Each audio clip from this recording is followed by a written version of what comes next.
ああ、彼が通るかもしれない場所は全てチェックした。アスター所長に報告を忘れるな。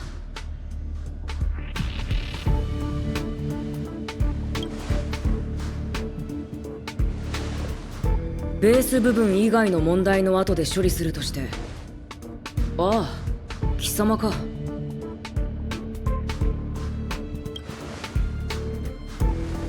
すまない、こんなところを見せてしまって。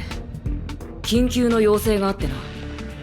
貴様が来る前に処理を終わらせるつもりだったんだが、この話はやめよう。ほら、これをやる。朝に作ってずっと保温しておいたんだ。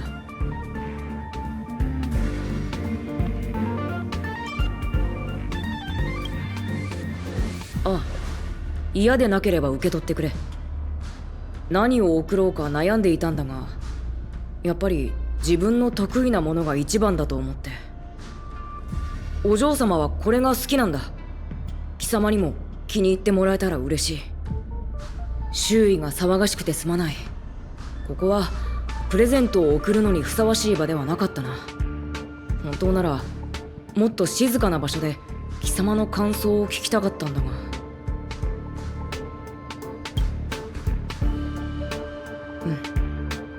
この料理は自信作なんだ。ただ残念なことに最後は少し急ぎ足になってしまった。今日ある大物から突然宇宙ステーションを訪問したいと申し出があったんだ。あまりにも唐突だったからみんな少し慌てている。しっかり接待しなければミス・ヘルタのイメージを損ねてしまうからな。アスターお嬢様が客人はミス・ヘルタの学術仲間だとおっしゃっていた。彼女と渡り合えるなんて銀河の中でも実力がある人物に違いない。もう時間だ。そろそろ客人が到着する頃だろう。貴様も興味があるならあの人並みについていくといい。俺とお嬢様は後から合流する。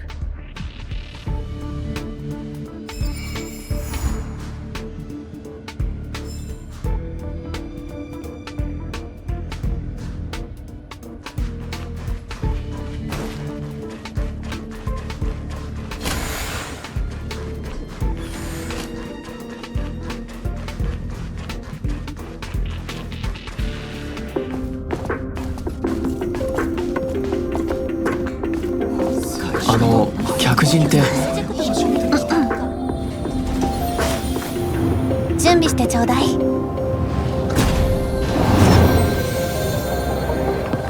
仮説。思想は常に言葉よりも先にある。ならばこの喜びを定義できる言葉はない。お会いできて光栄です、アスターさん。申し訳ありません。予定より4分13秒も早く到着してしまいました。ご迷惑でなければ良いのですが。とんでもありません、スクリューガム様。ようこそ宇宙ステーションヘルタへ。そんなにかしこまる必要はありませんよ、アスターさん。様など使わなくとも結構です。ヘルタは知識が集結する場所。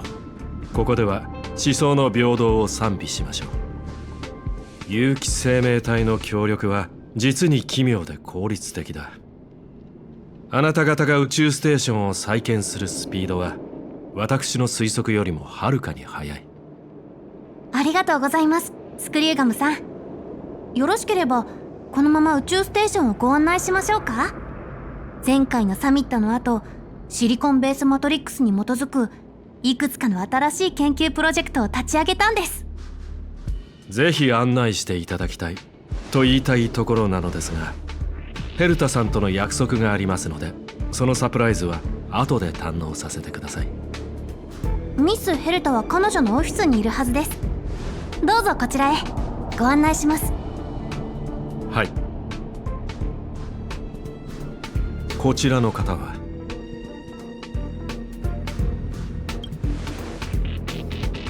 おお、こんにちは。あなたのご高名はヘルタさんよりかねがね伺っております。彼女と同じように私もあなたに興味があります。性格と共に生きるというのはどのような感覚なのでしょう。これから先お互いを理解し合い、この疑問の答えを見つける時間があると良いのですが。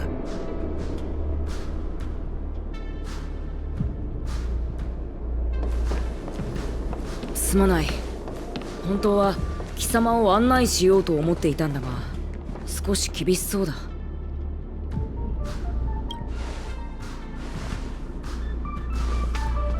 ああ、じゃあ俺は先に失礼する。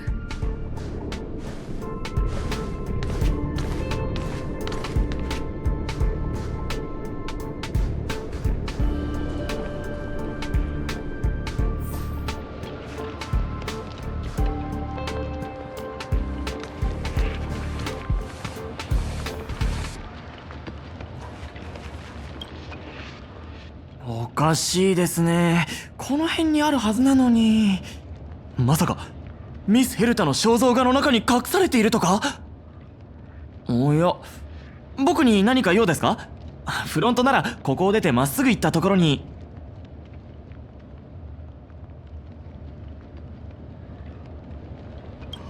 待ってください。あなたのことは知っています。さっきアーランさんとお話しされているところを見ました。あなたがミス・ヘルタが注目していると噂の新顔なんでしょ？先に自己紹介をしておきましょう。僕はレオナード。この宇宙ステーションのネットセキュリティエンジニアです。知っているかと思いますが、つい最近ここは反物質レギオンの襲撃に遭いました。あの騒動で各部分のメイン制御システムもダウンしてしまったんです。現在宇宙ステーションは復興の最中。僕の役割は各設備を修復してここのネットセキュリティを復旧させることなのですが、復旧作業の過程で複数の異常が見つかりまして、訪問ログを調べたところ、メイン制御システムがダウンしていた間、レギオン以外の第三者が侵入していたことが分かったんです。はい、その可能性が高いと思います。僕たちは性格ハンターではないかと疑っています。彼らは危険な集団で神出鬼没。カンパニーが指名手配していることでも有名ですからな。中にはパンクロード生まれのスーパーハッカーもいるそうです。情けない話ですが、すでに彼女には一度してやられているんですよね。この前調査の過程で彼女の足取りを掴んだんです。手がかりをたどって相手の動向を探るつもりだったのに、逆に彼女の罠にはまって返り討ちにあってしまって。その後どうなったと思いますか？彼女は僕のデバイスをハッキングしてたくさんの人にスパムメッセージを送った挙句、宇宙ステーション全体を相手取ったゲームを開催してみんなにレオナードという間抜けがやらかしたと言いふらしたんです。今は事態も収拾していますし、この話はやめましょう。当時は責任を追及されることも覚悟していましたが、ミス・ヘルタは寛大にも調査を続けることを許してくださいました。まさに不幸中の幸いというやつですね。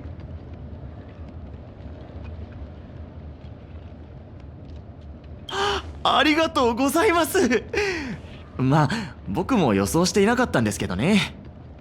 本来であれば宇宙ステーションの業務はアスター所長が手配するので、ミス・ヘルタが直々に指示を出すところは初めて見ました。とにかく上長から与えられたチャンスを無下にするわけにはいきません。功績を上げれば名誉挽回できる可能性だってありますし。なので今回は宇宙ステーションの内部から手をつけることにしました。侵入者の移動経路を復元する手がかりを見つけられれば、これまで見逃していたことを発見できるかもしれません。そのために読解プログラムを設計したんです。ほら、カメラのように見えますが、これは探索機なんですよ。これさえあれば隠された痕跡の一部を見ることができるんです。そう、例えばこんな風に。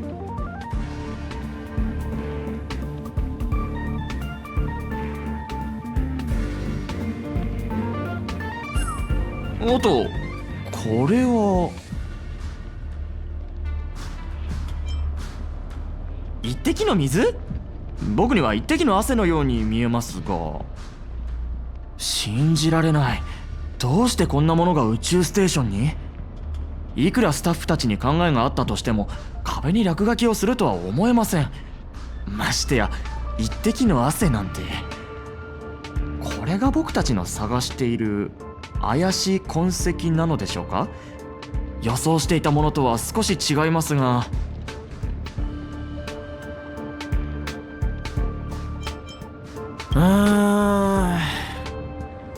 少し考える時間をください。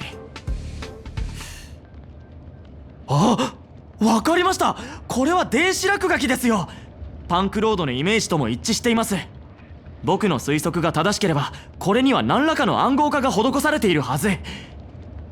もう一度解読すれば今度こそ本当の痕跡が見えてくるでしょう。それは難しい質問ですね。会話が自然に進みすぎてすっかり忘れていました最近はストレスが溜まっていて無意識に仲間が欲しいと思っていたのかもしれません。それにもし本当に性格ハンターに関する手がかりを見つけられたらあなたの役にも立つでしょ。とにかく僕を助けると思って手を貸してください。そんなに時間は取らせませんから。ほら早く壁の落書きにピントを合わせてみましょう。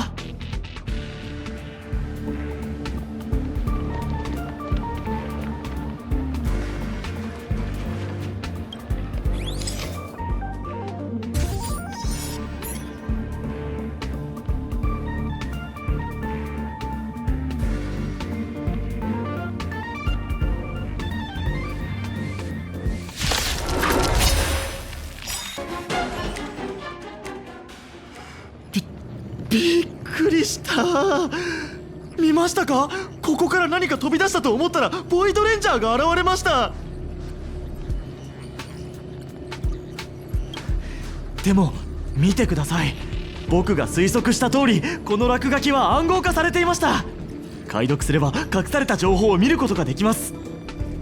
監視システムに彼女の姿が映っていますね。銀狼カンパニーの指名手配写真と相違ありません。何をしているのか見てみましょう。これは転送ビーコン？あ、なるほど。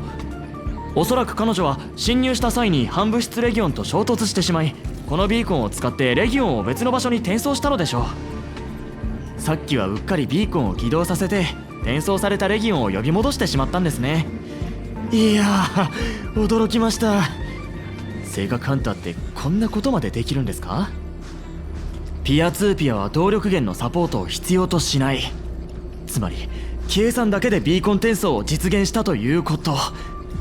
だから宇宙ステーションに侵入できたのですね。この能力の高さ、ミス・ヘルタのオフィスも安全とは言えないかもしれません。落ち込まずにはいられませんよ。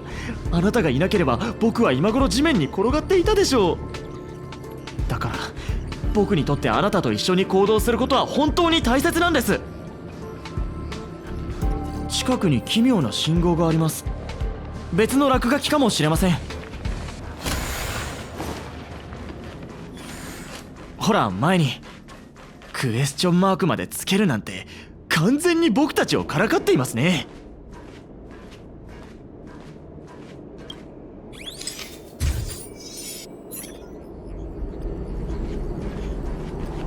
彼女はベース部分に向かったようです。まあ当然かもしれませんね。あれ、消えてしまいました。解読したのに途切れ途切れになっていますね。ここでしばらく立ち止まっていたのかもしれません。周囲を探してみましょう。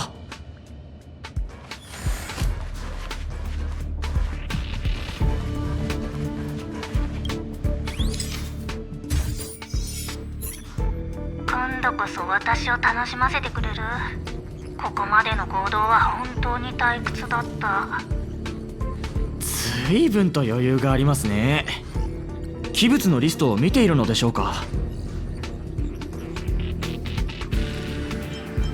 この様子だとしばらくの間この部屋に留まっていたようですね。誰かを待っていたのかもしれません。それから何が起きたのかはわからないので他の場所も探してみましょう。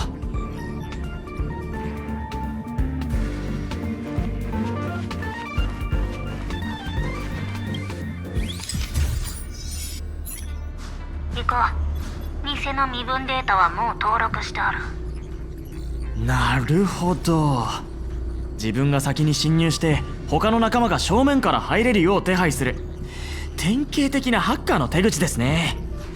どれどれ、使用した名前はカーリウェル・レオナード。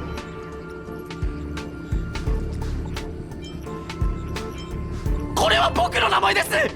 彼女は僕の身分データを盗用したんですよ。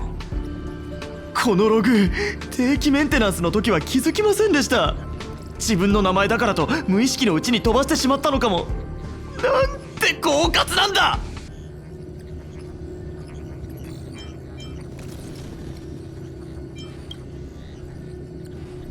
少し気を抜いただけですよ。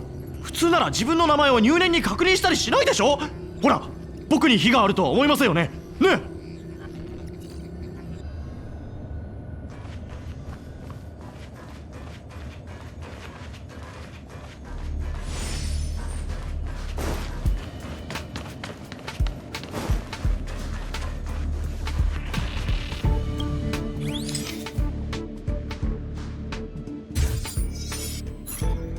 こんなところに落書きを残すなんて敵ながらあっぱれですね。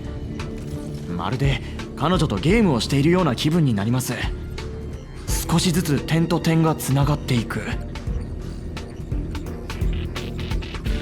これは聞いた話ですが、パンクロードにはハッカーがハッキングする際、故意に何らかの痕跡を残して発見されるのを待つという伝統があるそうです。まるで挑戦状みたいですよね。彼らはそれをパンクロードの精神と呼んでいるそうです。矛を交えるからこそ勝敗があり、勝敗があるからこそ面白い。人生をゲームとみなして楽しくプレイすることが最も重要だそうですよ。そういった考え方は理解できませんが、今の状況から察するに、この落書きも僕たちが追跡できるよう故意に残したのかもしれませんね。この前もあと少しというところまで行ったのに、最後のデータ攻防戦でボロ負けしてしまって。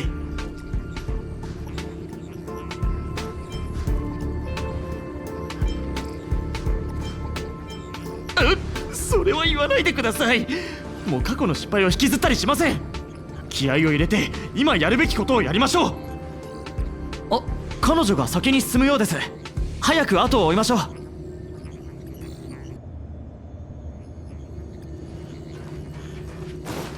この方向はどうやら仲間と一緒に監視室に行くようです。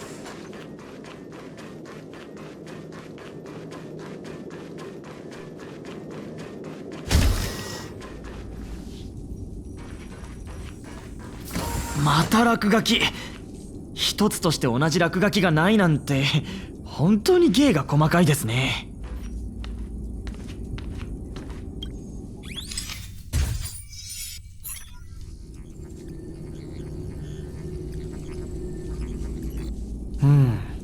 この記録は破損しているのかもしれません。彼女、壁を通り抜けて消えてしまいました。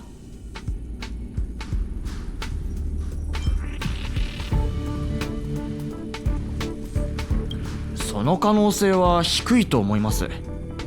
ほら、明らかに壁を通り抜ける瞬間が映っているでしょ。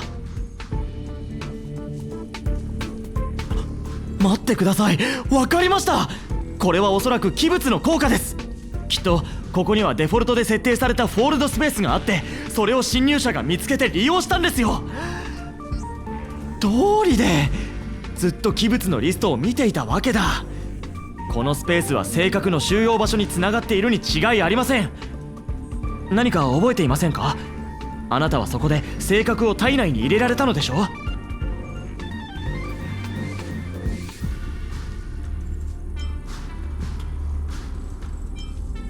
そうですか。それはそうですよね。これはあくまで僕の推測に過ぎませんから。それにしても彼女たちの目的が正確なら、どうしてあなたを置き去りにしたのでしょうか。彼女ほどの実力があればビーコンを一つ増やすだけであなたを連れて逃げられたでしょうに。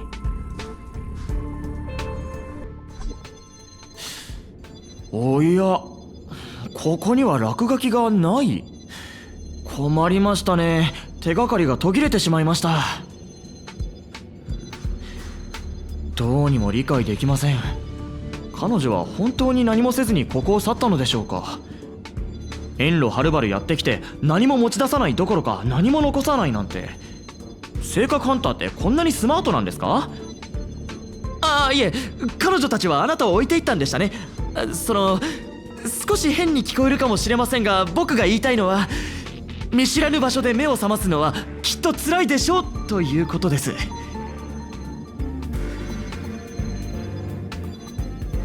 どうやら彼女たちの目的は単純なものではないようです。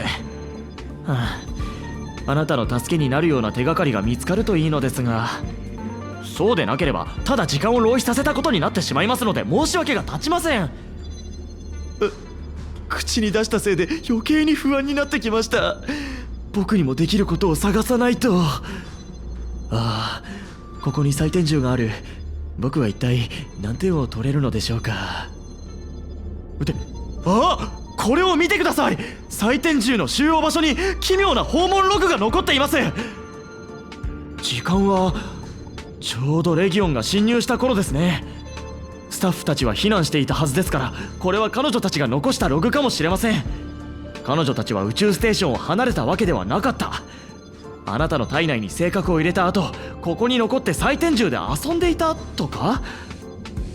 もしかして少し気になることを思い出しました。一緒に反対側の器物収容室に来てください。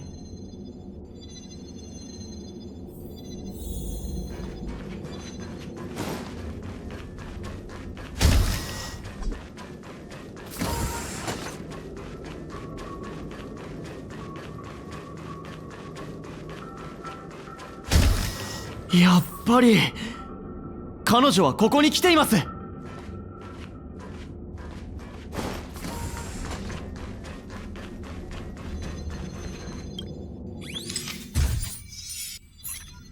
さっき思い出したのですが、ミス・ヘルタのコレクションの中にパンクロードの精神と呼ばれるゲームカセットがあったんです。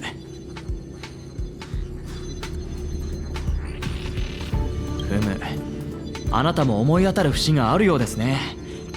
実はそのカセットは行方不明の器物のリストに入っているんですよ。この2つの出来事は無関係だと思っていたのですが、あのハッカーが性格ハンターとしての任務以外に個人的な目的を持っていたのだとしたら、分かった、分かりましたよ。性格ハンターとしての行動は彼女にとって一種のカモフラージュに過ぎなかったんです。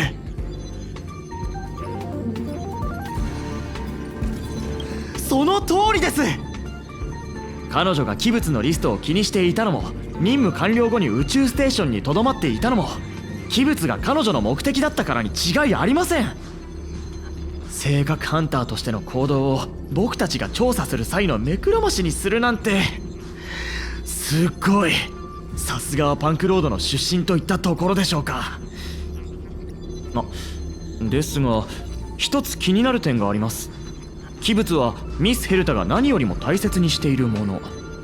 そのため全ての訪問申請は主制御室のコンピューターを介して彼女のオフィスに送られるのですが、以前あるスタッフが申請をせずにミス・ヘルタに秘密で器物の研究をしようとした時は、あっけなく彼女に見つかってしまったんです。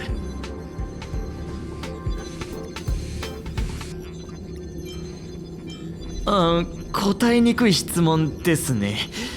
ただこのハッカーの実力を考えると、主制御室のハッキングは難しいことではないでしょう。主制御室に行って確かめてみましょう。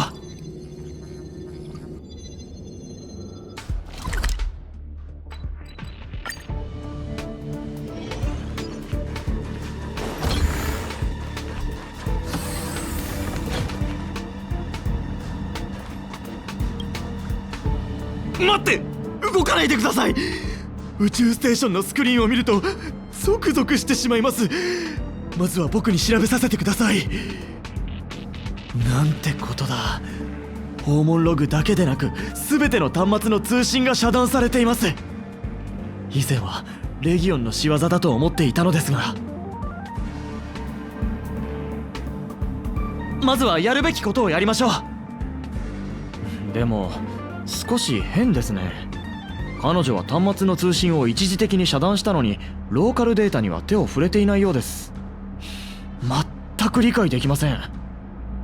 性格ハンターなのに性格を持っていかない、ハッカーなのにローカルデータを消さない。おや、ここに外部インターフェースがありますね。念のために調べてみましょうか。大丈夫、僕こういうの得意なんですよ。このプロトコルを見てください。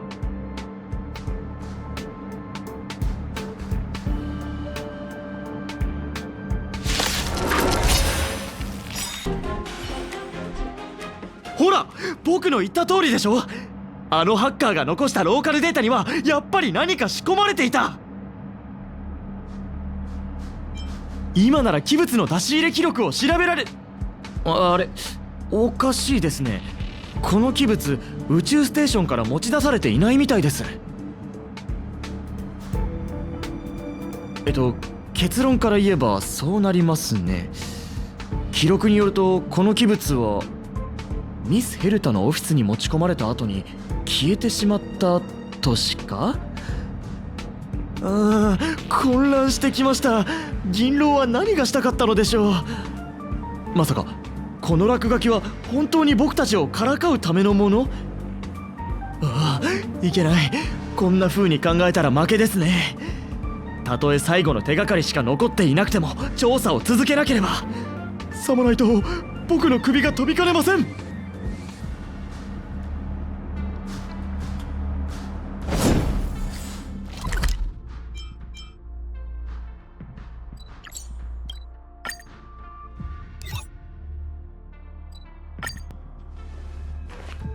絶対にダメ。もう一度だけ言うけど、ルアン・メイがあなたに何を吹き込んだかなんてどうでもいいの。模擬宇宙を閉鎖するってありえないから。ヘルタさん、これは私が決めたことなのです。質問。このプロジェクトに我々がつぎ込んだものは何百というシステム時間と惑星一つ分の資源、そして宇宙の最先端技術です。そこまでして我々は何を得たのでしょうか。未知、疑惑、数えきれないほどのエラーです。当初我々はアイオーンが行動する縮小世界を垣間見ることはできないかと考え、模擬宇宙を定義しました。しかし今の模擬宇宙のあり方はその目標から逸脱しているではありませんか。模擬宇宙にはエラーが必要。あなたが言ったことじゃない。現状の模擬宇宙はあなたの言葉と完全に一致してる。何が不満なの？私は知識の本流を評価していますが、模擬宇宙が永遠に処理待ちの契約書になっている状態を認めることはできません。ヘルタさん、考えてみてください。このプロジェクトはどれだけの喜びをあなたにもたらしましたか。そしてどれだけあなたを失望させましたか。模擬宇宙は私を失望させたことなんてない。私を失望させているのはあなたでしょ。自分が偉いとでも思ってるの？今のあなたはまるでグロークラブの一員みたい。ヘルタさん、私はあなたに疑問を抱いているわけでもなければ、あなたが模擬宇宙のためにしてきた努力を否定するつもりもありません。ただ知識やインスピレーションが自由に育つ空間を与えたいだけなのです。もういい。やりたくないならやめればいい。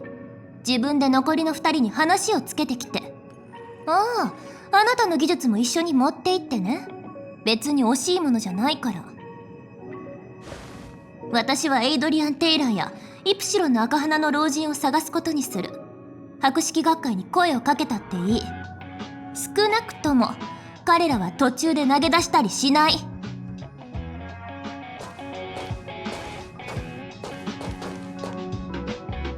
スクリューガム、私たちは知り合って長いけど、あなたのことを初めて冷たい鉄だと思った。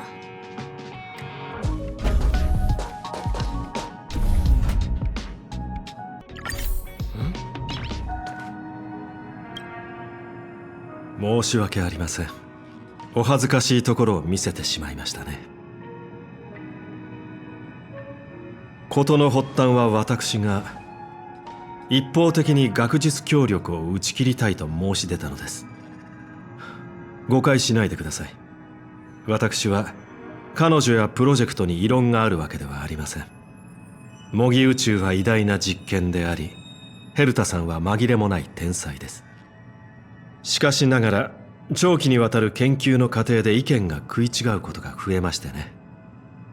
意見の相違は往々にして変質を生み、知識形成の妨げになることもある。諸子を離れてしまった協力関係ならやめるべきでしょう。感情面ではヘルタさんを信じたいと思っていますが、客観的に考えるとこの関係は終わらせなければならないのです。彼女の精神状態が心配ですか？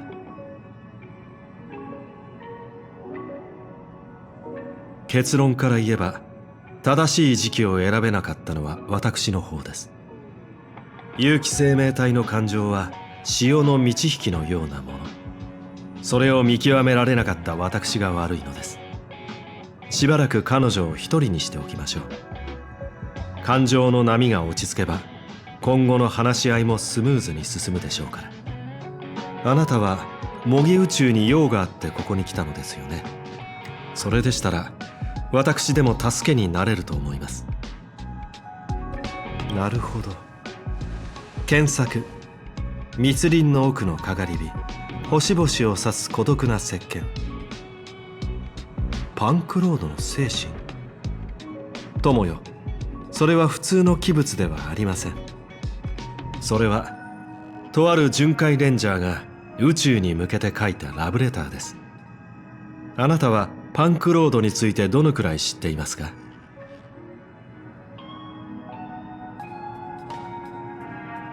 パンクロードはデータとテキストで構成された星。そこでは現実と幻想の境界が昼夜のように曖昧になっています。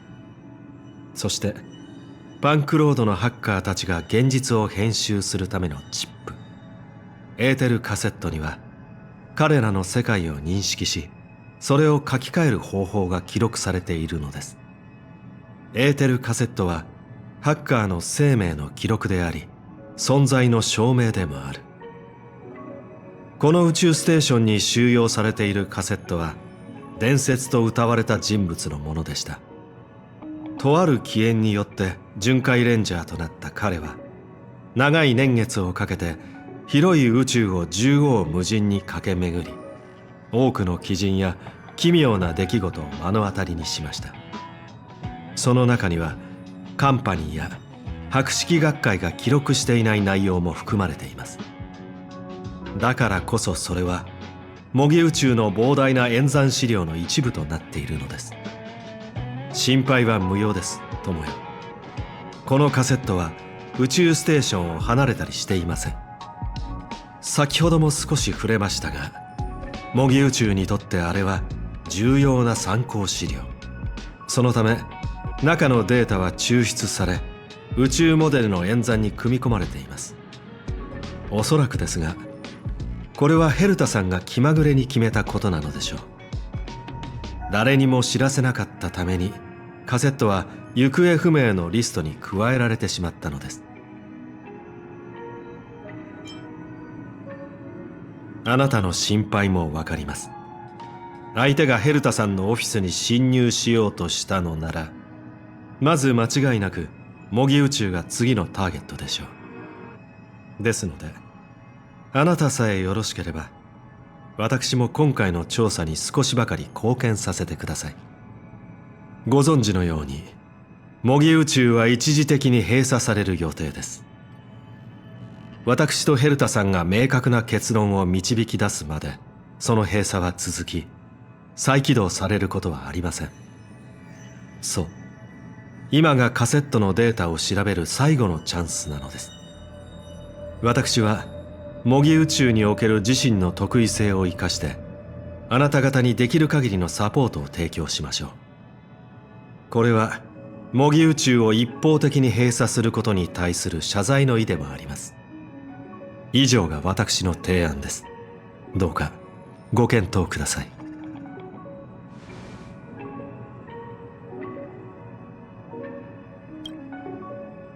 準備はいいですか？どうぞ何でも聞いてください。私は好奇と知識を歓迎しています。はい、実は先ほどお伝えした理由の他にもいくつか考慮したい点がありましてね。私は模擬宇宙の中にある奇跡は他人の干渉を受けることなく、本物の宇宙のように自ら成長し芽生える権利があると考えています。ヘルタさんが精力的に資料の限りを尽くせば尽くすほど、模擬宇宙は彼女が望むものから遠ざかってしまうでしょう。結論、日々の積み重ねが彼女の才能をすり減らしている。そんな状態にある親友を私は解放したいのです。ただしこれらは私の個人的見解に過ぎません。ヘルタさんに関してあなた方には自分なりの判断を下していただきたい。天秤を持ち歩く人々のことです。彼らは宇宙における公正な正義は個人の行動によって広められなければならないと固く信じています。それは私の演繹の中で巡回レンジャーを最も的確に表現する言葉です。彼らは歌とラッパとともに遵守の運命を歩んでいます。そして途中で出会った個人や集団に美酒と詩を捧げるのですよ。しかしどんな物語にも終わりはあるもの。彼らははるか昔にスポットライトの下から姿を消しました。パンクロードには疲れを知らない生命が存在していて、真理のへその緒に触れようと試みています。彼らは星の言語、思想、そして感情を無機生命体にも理解できるテキストにしました。蝶やクジラ、それからあなたもデータの海の中では生命は一つの形式しかありません。テキストの長さの違いによって記述の輪郭を定義しているのです。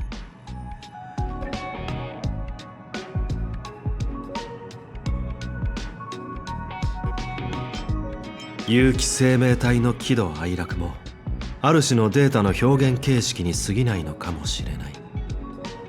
あなたもそう思いませんか？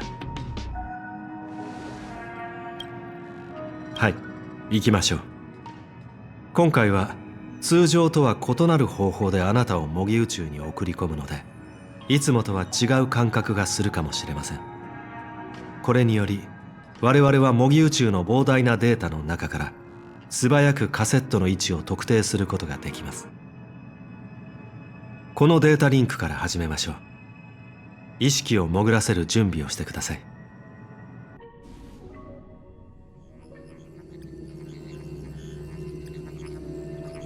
大丈夫ですか？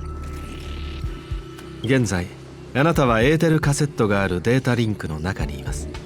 周囲を確認して何か発見があれば教えてください。ハッカーですか？結論、それは模擬宇宙の記録から生成されたホログラフィー。そこでは全ての変数が保存されているのです。もちろん部外者の足跡も例外ではありません。あなた方の言う通り、敵は模擬宇宙の深部まで入り込み、エーテルカセットがあるデータリンクの目前まで迫っていた。我々が見ているのはその時の映像でしょう。その場から動かないでください。この記録を利用できないか試してみましょう。ちょっと、あなたどうしてずっとこっちを見てるの？模擬宇宙のフローを進めたのですよ。これは過去の記録。彼女はあなたに話しかけているわけではありません。彼女の言葉を遮らないよう耳を傾けてみてください。もしかしたら何らかの収穫を得られるかもしれません。まず恋焦がれてるわけじゃない。あのカセットはパンクロードの教科書と大差ない。そんな誰でも知っているものに興味なんてない。次に、あれはゲームのレーザーディスクじゃない。あれはエーテルカセット。ハッカーの第二の目、第二の脳、第二の心臓みたいなもの。今の説明で理解できた？そのカセットがあれば、彼が映画の試写会で食べた4粒目のミックスポップコーンの味までわかる。それくらいすごいものなの。最後に、もう一度言っておくけど、私はカセットに恋焦がれてるわけじゃない。こうして長々と話してるのは、カセットの凄さを説明するため。わかった？カフカ。じゃあ、先に進もう。少し急いだ方がいい。ここはさっきまでいた宇宙ステーションと違って、正真正銘天才クラブのテリトリーだから。今の会話から察するに、模擬宇宙に侵入したのは2人だったようですね。ハッカーと彼女の仲間。実に興味深い。次は何が起こるのか確かめてみましょう。あなたを同行者の視点に組み込みました。この状態なら彼女もあなたの行動に反応を示すでしょう。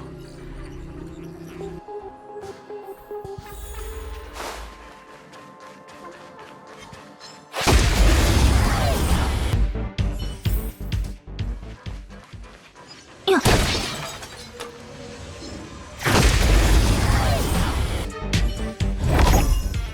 へえ、分かれ道？大したことないけど。どっちか選んでみる？あなたの好きな直感とやらで。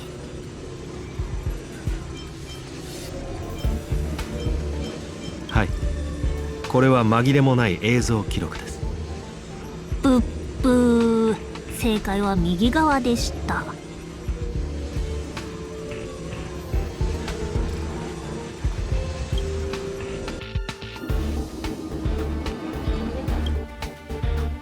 まずい、これはおとりの信号だった。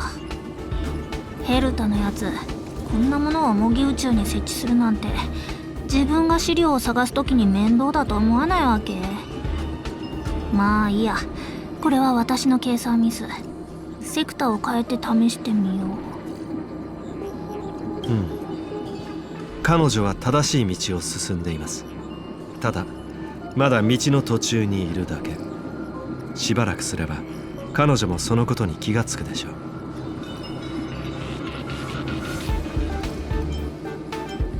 縁あって一度だけ会ったことがあるんですよ。性格ハンター銀狼。彼女とは過去に一戦を交えたことがあるのです。その場にはヘルタさんもいましたので、彼女から何か聞いているかもしれませんね。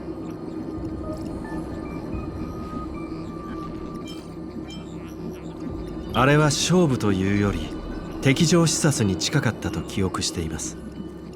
彼女が攻め、私は守り、勝負がつかないまま双方とも相手の出方を伺っていた。彼女は開先環球の防御を突破できず、私も彼女が立ち去るのを止められなかった。今日このような形で再会するとは思ってもみませんでした。前回の戦いの続きがもうすぐ始まるでしょう。なんだ、やっぱりこの道が正しかった。ヘルタのやつ、心理戦なんかするんだ。どうやら先に進むことができそうですね。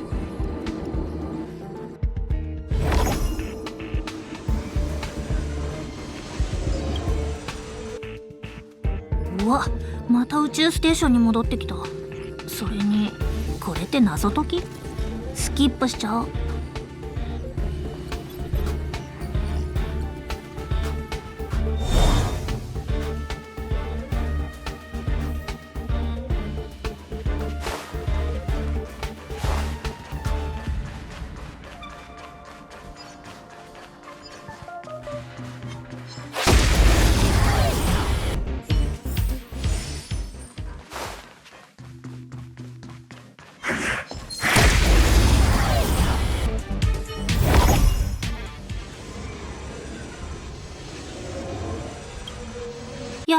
終点に到着。はっ、こんなところにミニヘルタがいる。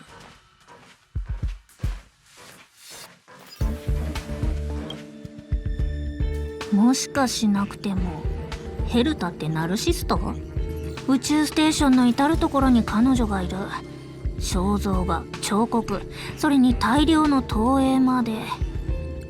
彼女の顔にヒゲでも描いてあげようかと思ったのに落書きができない。変なの。宇宙ステーションの防御はペラペラなのに、どうして彼女の写真だけ厳重に管理されてるわけ？エレベーターホールの肖像画のことでしょうね。ヘルタさんから暗号化ツールの設計を依頼されたことがあったので、きっとそれが使われているのでしょう。はい、エーテルカセットは次の部屋にあります。我々の追跡もそろそろ終わりそうですね。ええ、今回の追跡を始めた時からこの違和感はつきまとっていました。彼女は確かに性格のためにやってきましたが、器物に対して強い関心を示していた。そして我々がエーテルカセットの存在に気づいた後、彼女はタイミングよく模擬宇宙の中に現れた。我々が彼女を追跡しているのではなく、彼女が我々の進路に現れているかのようだ。とある話を思い出しました。パンクロードにおいて落書きは特別なシンボルだと言われているそうです。彼らは現実を壮大なゲームとみなし、生命のクリアを追い求めているのだと。勝負のために、あるいは喜びのために、彼らは訪れた場所に自分の印を残していく。一つ一つの図案が長い旅をつなぎ合わせ、生命のゲームを作り上げるのです。今の状況と似ていると思いませんか？彼女が工夫を凝らしているのも、我々と子供じみたゲームをするためかもしれません。最後まで彼女に付き合ってあげましょう。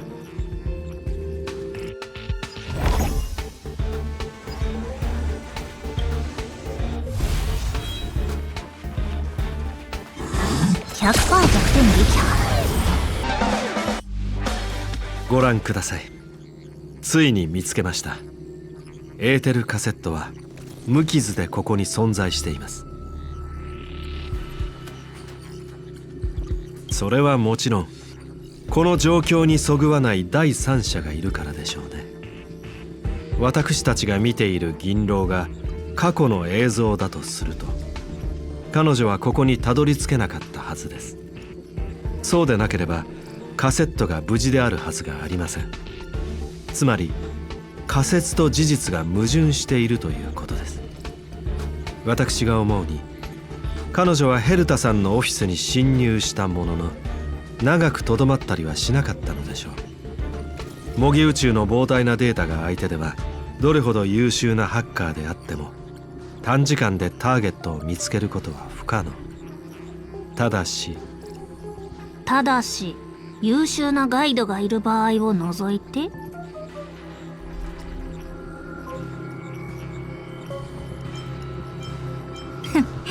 まずはこの人に何が起きたか説明した方がいいと思うけど、彼の頭の上にハテナマークがたくさん浮かんでる。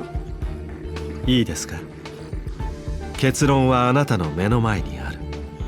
よく観察してみてください。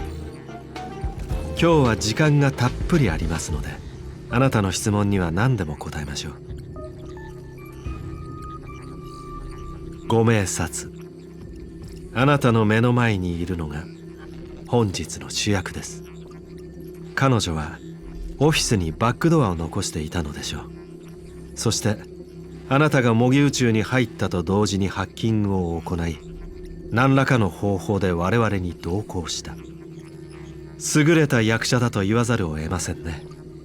虚構の中に真実を紛れ込ませる手法は昔から最も効果的であるとされています。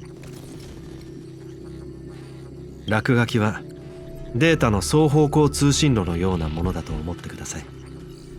あなた方は彼女の残した痕跡をたどることができる。そして彼女は落書きの消失であなた方の進路を監視できるというわけです。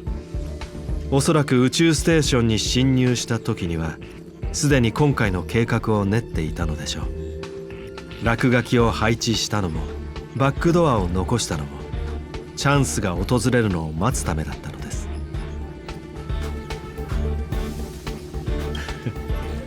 申し訳ありません。ヘルタさんから事前にいかなる情報を漏らすことも禁じられていたもので、彼女は言っていました。この計画で重要なのは知恵ではなく無知なのだと。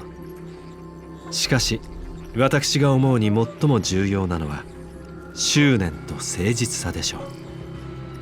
レオナードさんの一挙手一投足が相手を引きつけたことは間違いありません。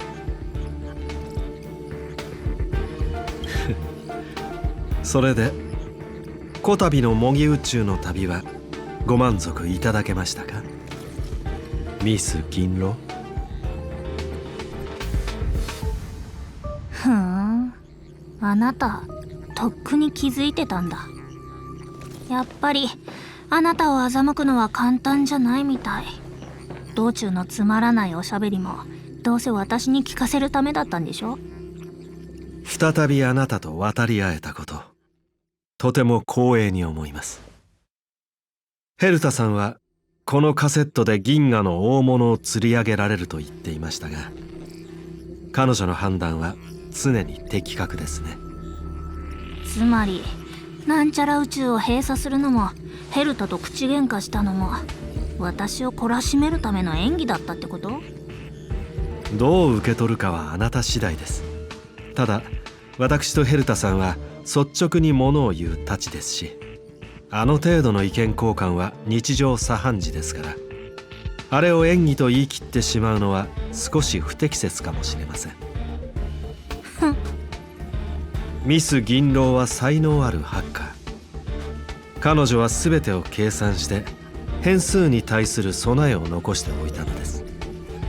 おそらく彼女の計画の中に現れた唯一の変数は、私が突然この宇宙ステーションを訪問するという情報、そしてそれとともに訪れた模擬宇宙が閉鎖されるという訃報なのでしょう。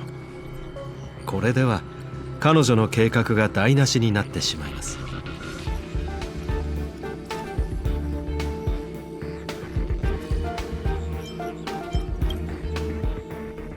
これで今回の事件の全貌が明らかになりました。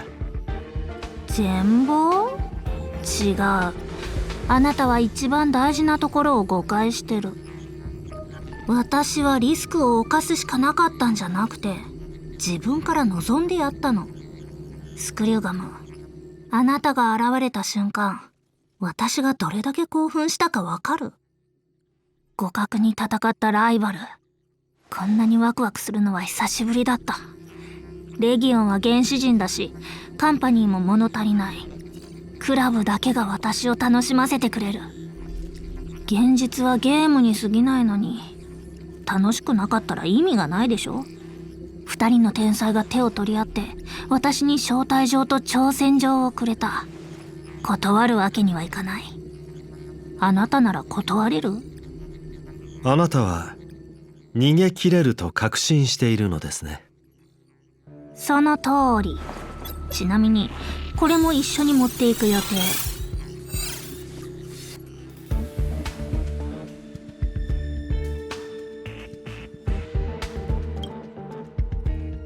ほう、複製品ですか。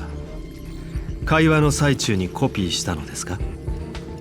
そうじゃなきゃこんなに長ったらしい話をすると思う？時間を稼ごうとしていたのはあなただけじゃないってこと。今頃ヘルタは私が侵入した経路を逆ハッキングしているはず。あなたはここに残って私を抑える役割を担っている。まるで前回の対決の再演みたいに。ワクワクする。今回はどうやって私を止めるつもり？模擬宇宙をブラックボックスにしてみる？カンパニーと協力して銀河中に包囲網を敷く？スクリューガム、今度こそあなたの本気を見せてくれる？決着がつかなかった勝負がついに歴史になる。今日の勝者は一人だけ。お願いだから私を楽しませて。申し訳ありませんがミス銀狼、あなたが期待しているようなことは起こりません。どうぞすぐにでもここから立ち去ってください。はあ？立ち去る？どうして？私を捕まえて鎖につなげて遠い流刑地に放り出すんじゃないの？面白い想像ですね。しかしあなたと宇宙ステーションの恩衆は私とは無関係です。論理、私があなたを止めることはありません。じゃあこのカセットを持って行っちゃうけど。それは単なるコピーに過ぎません。訂正、あなたが手にしているものだけでなく、ここに保存されているものもコピーです。本物の器物は計画の初期段階に他の場所に移しました。結論、そのデータは自由に共有していただいて問題ありません。また宇宙ステーションを攻撃しちゃうかも。私には関係のないことです。しかしきっとあなたを阻止する人が現れるでしょう。じゃあ私が今ここで模擬宇宙を破壊したら？こう言っては失礼ですが、あなたにはできないでしょう。エーテル編集も万能ではありませんので、宇宙を破壊するのは不可能です。何これ？あなたたちわざわざ罠を仕掛けておいて本当に何もしないつもり？はい、これであなたが一生懸命準備したゲームはあと一歩というところで台無しになった。そうでしょう。プレイする面白みがなければゲームに意味はありません。銀狼、あなたの要求は分かっています。カンパニーの枷ではあなたを拘束することはできない。そしてあなたにとっては監獄すらゲームのステージに過ぎません。あなたの要求には屈しない。これが私とヘルタさんが至った共通認識です。本当につまらない。しかしヘルタさんはそれでは甘すぎると考え、少し工程を増やしたようです。例えば今この瞬間、彼女は逆ハッキングを行い、あなたが所有する青函ネットワークのアカウントを特定しました。計76個。すごい数ですね。これらのアカウントをカンパニーに凍結してもらうのはどうでしょう。もちろん連携しているゲームのデータも一緒に。何を言ってるの？ちょっと待って。退出してしまいました。せっかちな方ですね。子供にとってのゲームは楽しいもの。しかし大人にとっては楽しいだけでなく、問題を解決する手段としても使えるのですよ。さあ、我々もここを離れましょう。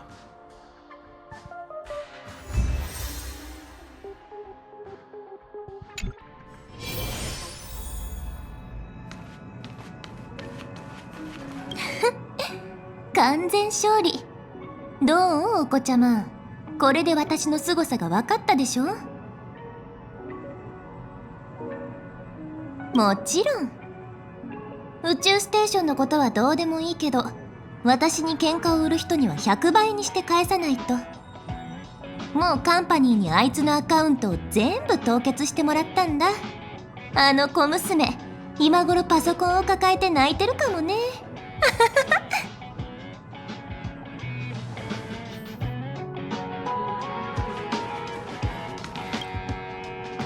ありがとうございました。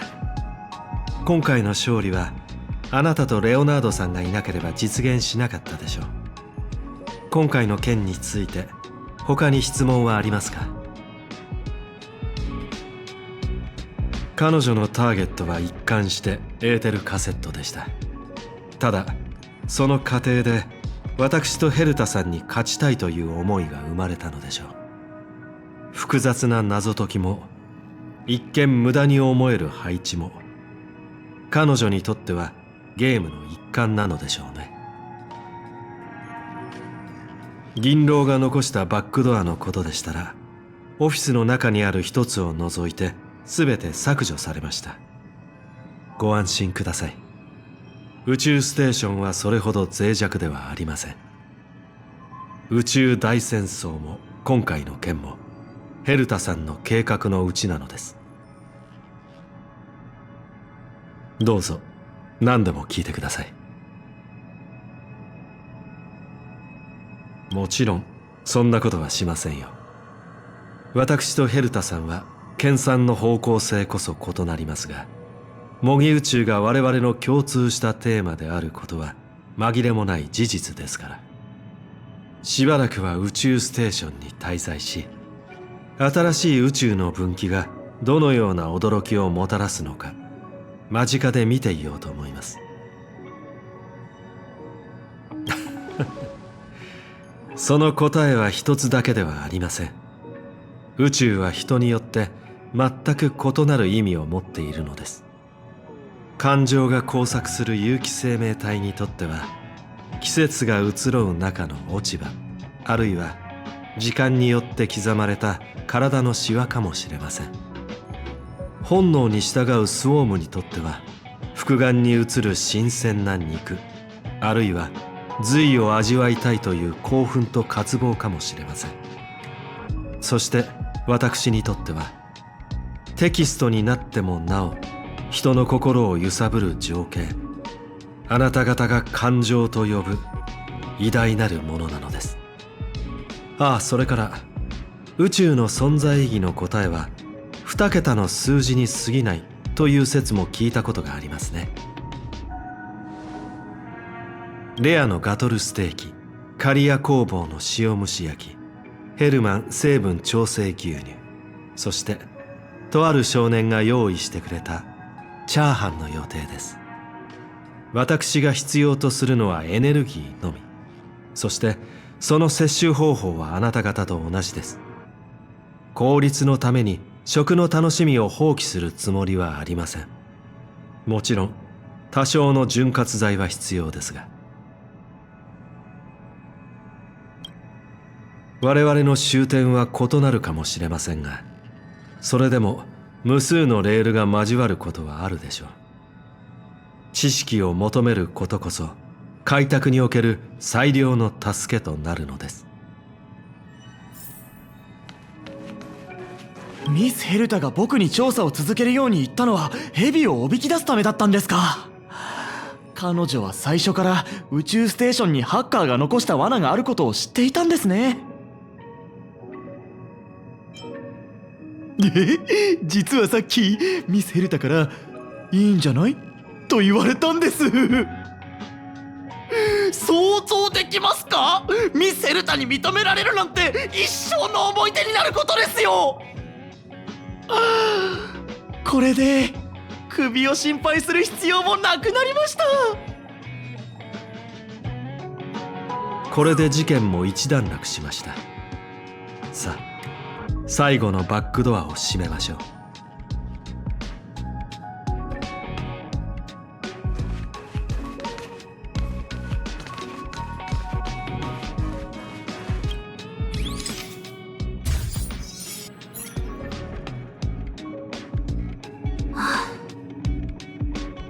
なくなった。全部本当に一つも残ってない。ひどすぎる。もう泣きわめいたりしないの。小さな子供じゃないんだから。泣きわめいたりなんかしてない。はいはい。それでこれからどうするの？近くのカンパニーの支部をハッキングしてアカウントを取り返す？一つ二つなら簡単だけど、今回は数が多すぎる。ほぼ全部やられたから支部じゃダメ。ピアポイントに行かないと。そこはカンパニーの本部よ。君一人で行くつもり？そうだけど。何？一緒に行きたいの？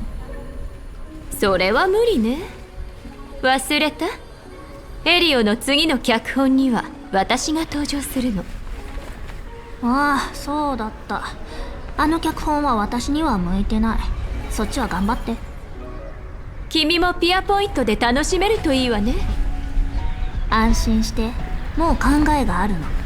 見て、2km 離れたところに白雲レストランがある。建築材料物流部のアルバイトが入ったばかりだから、まずは彼らとお友達になろうと思って。もう動き始めるの？まずは恋焦がれたカセットを堪能すると思ってたのに。言ったでしょ、別に恋焦がれてるわけじゃないって。それにプレイしながら向かえばいい。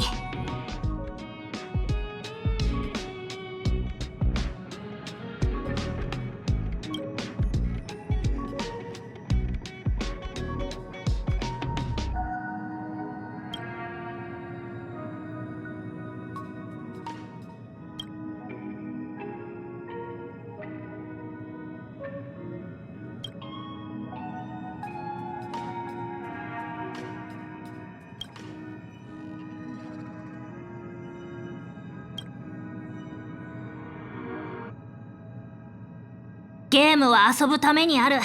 それだけ。